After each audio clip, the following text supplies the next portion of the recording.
The J&J vaccine approval means the ability to give more doses, but just as getting vaccines is very important, so is having more places for people to get the shot. Our Nixon Norman tells us we're seeing a large number of healthcare providers interested in distributing vaccines.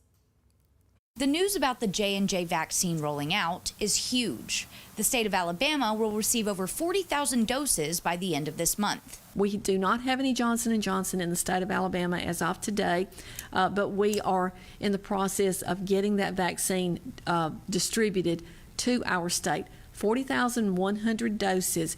What we plan to do with this vaccine is to provide this to entities who are enrolled in Imprint but have not previously been vaccine providers. Healthcare providers can enroll themselves in the health department's electronic system called Imprint to become a place that can administer vaccines. We currently have enrolled in the state of Alabama 1,147 providers in our electronic registry, our Imprint system. All providers must be registered in Imprint, follow CDC storage and handling guidelines, serve target populations, and enter administered vaccine data within 72 hours. If you look at the J&J data, actually it was very efficacious in preventing moderate to severe illness and also death. Although we are not currently moving to Phase 1C, the rollout of the J&J vaccine and the large number of places interested in wanting to distribute them